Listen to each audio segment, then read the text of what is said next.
Becoming accessible to power. Thursday, August 11th, 1961. As soon as I got out of my car, I complained to Don Juan that I was not feeling well. Sit down, he said softly, and almost led me by the hand to his porch. He smiled and patted me on the back.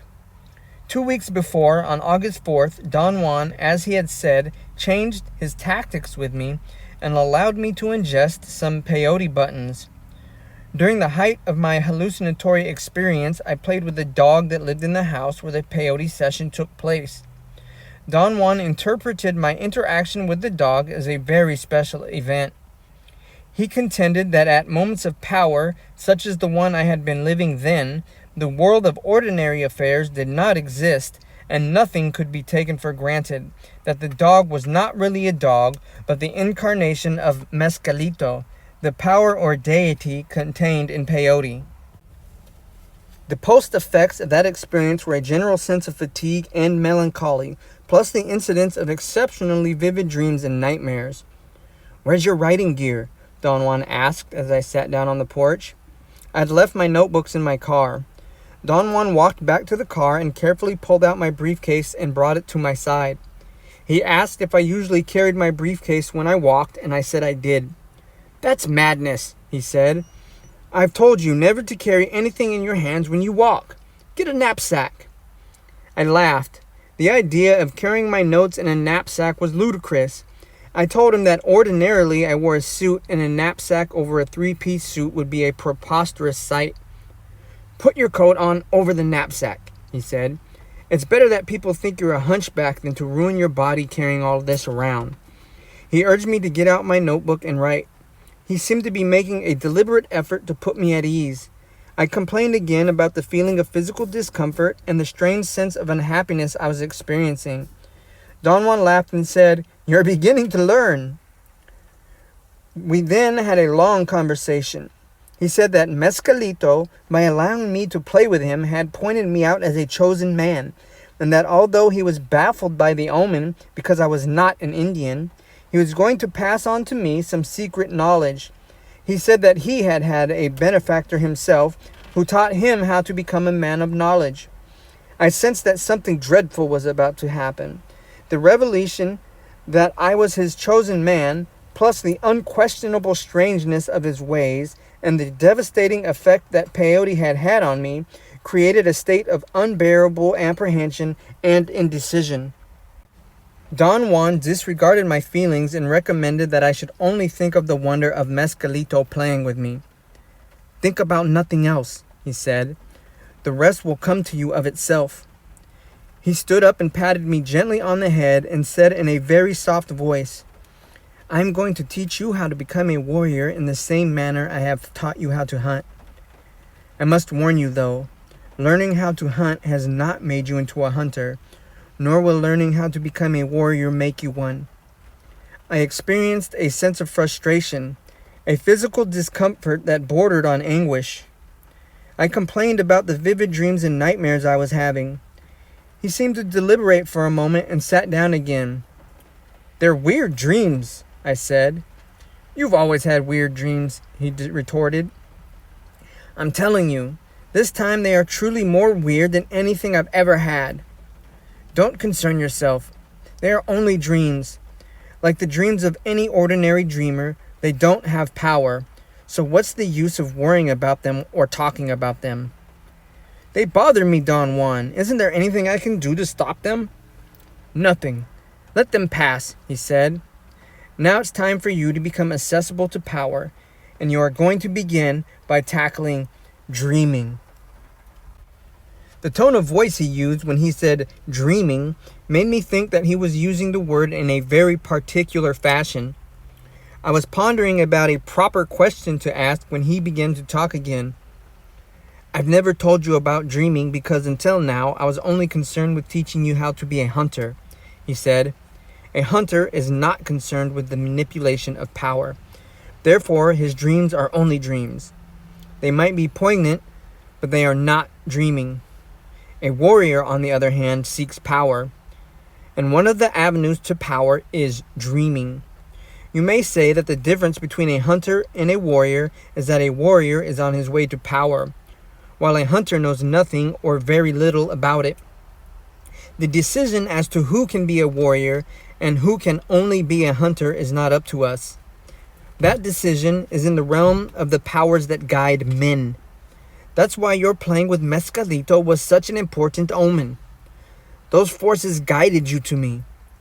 They took you to that bus depot, remember? Some clown brought you to me. A perfect omen. A clown pointing you out. So I taught you how to be a hunter. And then the other perfect omen. Mescalito himself playing with you. See what I mean? His weird logic was overwhelming. His words created visions of myself succumbing to something awesome and unknown. Something which I had not bargained for and which I had not conceived existed even in my wildest fantasies.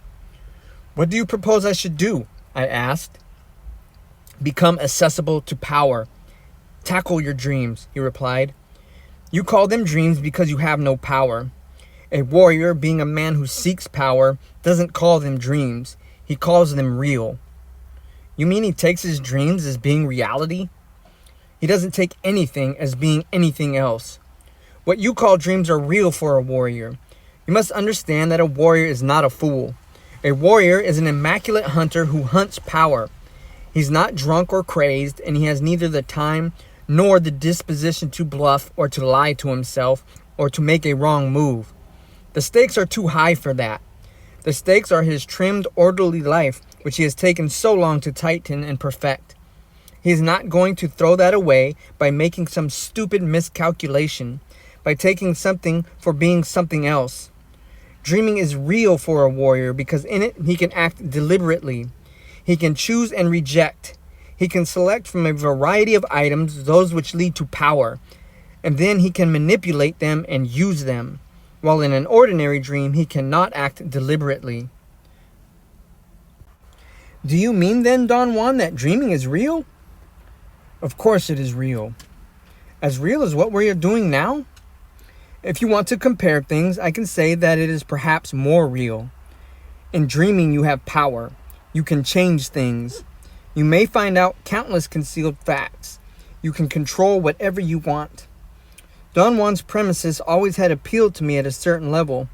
I could easily understand his liking the idea that one could do anything in dreams, but I could not take him seriously. The jump was too great. We looked at each other for a moment.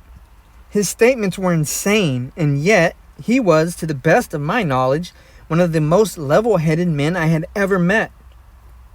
I told him that I could not believe he took his dreams to be reality. He chuckled as if he knew the magnitude of my untenable position. Then he stood up without saying a word and walked inside his house. I sat for a long time in a state of stupor until he called me to the back of his house. He had made some corn gruel and handed me a bowl. I asked him about the time when one was awake. I wanted to know if he called it anything in particular, but he did not understand or did not want to answer. What do you call this? What we're doing now? I asked, meaning that what we were doing was reality as opposed to dreams. Come on, you're indulging in silly fears, he said in a low voice, patting me on the back and smiling benevolently. I've been catering to your hunter's spirit. You like to roam with me in this beautiful desert. It's too late for you to quit. He began to walk into the desert chaparral. He signaled me with his head to follow him. I could have walked to my car and left, except that I liked to roam in that beautiful desert with him. I liked the sensation, which I experienced only in his company. That this was indeed an awesome, mysterious, yet beautiful world. As he said, I was hooked. Don Juan led me to the hills towards the east. It was a long hike. It was a hot day.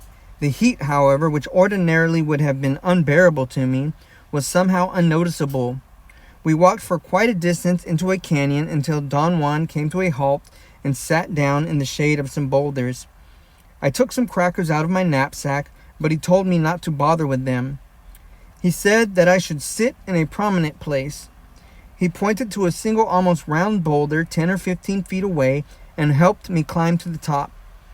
I thought he was also going to sit there, but instead he just climbed part of the way in order to hand me some pieces of dry meat. He told me with a deadly serious expression that it was power meat and should be chewed very slowly and should not be mixed with any other food. He then walked back to the shaded area and sat down with his back against a rock. He seemed relaxed, almost sleepy. He remained in the same position until I had finished eating. Then he sat up straight and tilted his head to the right. He seemed to be listening attentively.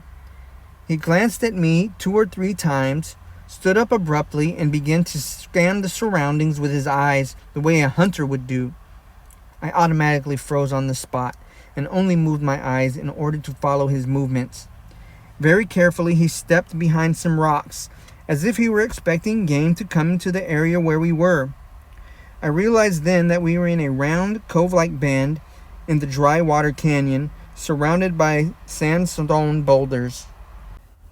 Don Juan suddenly came out from behind the rocks and smiled at me. He stretched his arms, yawned, and walked towards the boulder where I was. I relaxed my tense position and sat down. "What happened?" I asked in a whisper. He answered me yelling that there was nothing around there to worry about. I felt an immediate jolt in my stomach. His answer was inappropriate, and it was inconceivable to me that he would yell unless he had a specific reason for it. I began to slide down the boulder, but he yelled that I should stay there a while longer. "What are you doing?" I asked. He sat down and concealed himself between 2 rocks at the base of the boulder where I was. And then he said in a very loud voice that he had only been looking around because he thought he had heard something. I asked if he had heard a large animal. He put his hand to his ear and yelled that he was unable to hear me and that I should shout my words. I felt ill at ease yelling, but he urged me in a loud voice to speak up. I shouted that I wanted to know what was going on, and he shouted back that there was really nothing around here.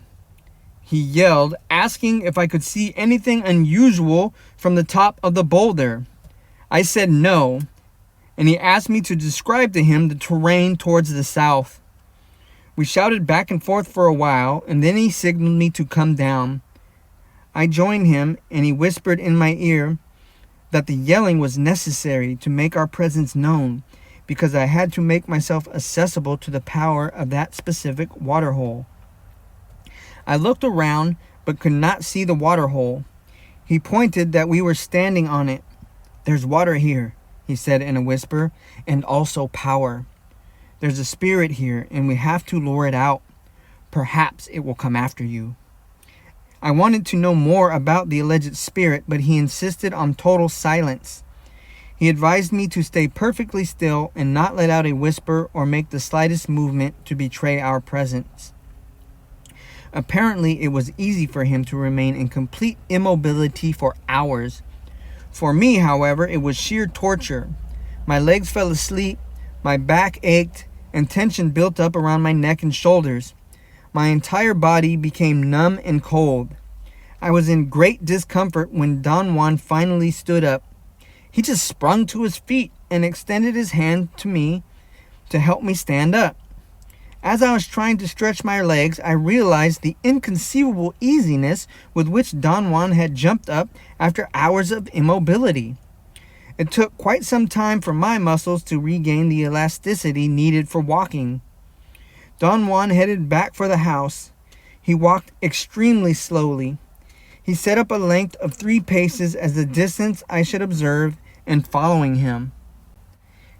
He meandered around the regular route and crossed it 4 or 5 times in different directions. When we finally arrived at the house, it was late afternoon. I tried to question him about the events of the day. He explained that talking was unnecessary. For the time being, I had to refrain from asking questions until we were in a place of power. I was dying to know what he meant by that and tried to whisper a question, but he reminded me, with a cold, severe look, that he meant business. We sat on his porch for hours. I worked on my notes. From time to time, he handed me a piece of dry meat. Finally, it was too dark to write. I tried to think about the new developments, but some part of myself refused to, and I fell asleep.